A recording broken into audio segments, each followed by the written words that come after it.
ਇਹ ਸੱਜਣੋ उस जमाने की गल है जिसले कोई हलवाई ऐसा नहीं हुंदा रहा जिहदी दुकान ते शीशा लगे दा हुंदा रहा ते हलवाइयां दियां आइटमां हुंदियां सन नमक पारे शक्कर पारे बदाना बालूशाही लड्डू ते खास लोकां वास्ते बर्फी ਇਹ ਜਿਹੜਾ जनाब साडे गुलाब जामनू है या रसगुल्ले ने ये तो बड़ी बाद चो आए ने मैनू हले तक जनाब याद है कि साडे महल्ले एक हलवाई हुंदा सी जिहदा नाम सी रखा हलवाई अं ਉਹਦੇ ਕੋਲ जनाब 2 रुपइया ਦਾ ਦਹੀਂ ਲੈਂਦੇ ਰਹੇ सवेरे सवेरे जनाब घरों कोली लैनी ते लैने रुपये 2 घरदियां कोलों ते रखे को जाना उन्होंने रुपये 2 देने तो उन्हें कोली भर के दही देना ते फिर वो साडा शाही नाश्ता हुंदा रहा ते कदी कदी जनाब ताया जी सानू हलवा पूरी लिया के दिंदे रहे ने ते उस दिन ते बादशाह अकबर वाली फीलिंग आंदी रही है। खैर गल होर पासे टुर गई है गल मैं अज करनी है हलवाई दी। जेड़े लोग भी सजनों वक्त की रफ्तार नाल नहीं तुरदे उहदे नाल कदम मिला के नहीं चलते वो पिछे रह जांदे ने। एक दौर सी कि हलवाइयां दे ठाठ हुंदे रहे ना बादशाह जिसले एक शादी या ब्याह हुंदा सी किसे दे घर ते स्पैशल हलवाई बिठाया जांदा सी है फिर उन्हें जनाब उस घर दे सेन च अपनी भट्ठी सजा लैनी। अमीरी गरीबी तो यार खैर सजनों शुरू तो रही है उस दौर च भी जनाब अमीर लोग ही हलवाई नूं अपने घर बुलांदे सी ते फिर फरमैशी किस्म दियां जनाब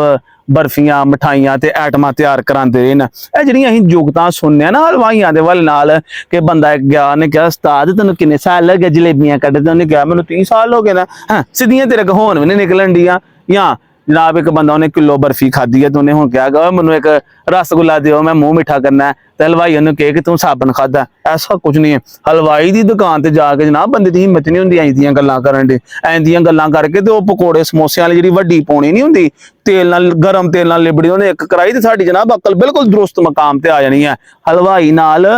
नो पंगा हुण ते जनाब crunchy pasta pizza pasta creamy pasta macaroni spaghetti noodles ये गल्लां ये शावां जनाब आ गई सानू खाण वास्ते। लेकिन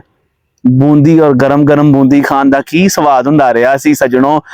तुसी उस बंदे को पुछो जिन्हें वो बूंदी खाधी हुंदी है। बल्कि हुण इत्थों तक है कि जनाब कई बारी बूंदी का छापर पिया रहना ते घर दे वड्डे ने किसी अगर उन्होंने ताले च रखे दा वो आया बाद चों 10 दिनों बाद आया तो वो जनाब पुरानी बूंदी 10 दिन पुरानी ते सख्त बूंदी गरम चाह च पा के खांदे रहे हैं चमचियां नाल तो फिर चाह वाधू मिठी हो जाती उसका भी बड़ा स्वाद ही। उस तो इलावा जनाब चाह की पत्ती च मिक्स करके भी जनाब बूंदी खांदे रहे उस दौर च पौनी ना चाह पुन के कोई नहीं दिंदा रहा। ये सजनों गल सी बड़े चंगे वेलियां दी उस वेले दी गल है जिहड़े लड्डू जनाब एक शाहकार समझा जाता है। ये अपनियां गुनाहगार अखां नाल सजनों वेख्या कि बूंदी जिहले बना लेने हलवाई ने तो फिर वो दोनों हत्थां च बूंदी फड़ के इंज करना तो फिर लड्डू बनाने उसले तो वो बड़े नरम ते बड़े मजेदार लगते रहे ने खाण दे विच है। लेकिन 10 दिनों बाद या जनाब 15 दिनों बाद वो एडे सख्त हो जाने कि जनाब उन्होंने तोड़ने वास्ते भी एक थोड़ी जरूरत होंदी रही है मजाक करने लेकिन सख्त बड़े हो जाते। लेकिन अज भी जनाब मोती चूर दा लड्डू एक शाही हसीयत रखता है जनाब मिठाइयां दे विच। उस दौर दे विच या तो लोग सेहतमंद बड़े हुंदे रहे ने या शायद उन्होंने बीमारियों के बारे च पता ही नहीं हुंदा रहा वो बैठे ते भाई किलो किलो जलेबियां खा जांदे रहे ने ते गुड़ चबना ते एक आम जी गल हुंदी रही है लोकां वास्ते। अखीर तो सजनों मैं एक ही गल करांगा कि अज भी जे तुहानू जनाब किसी दे घरों वो पुराने दौर दियां मिठाइयां शक्कर पारे हैं बर्फी बालूशाही नमक पारे बदाना बूंदी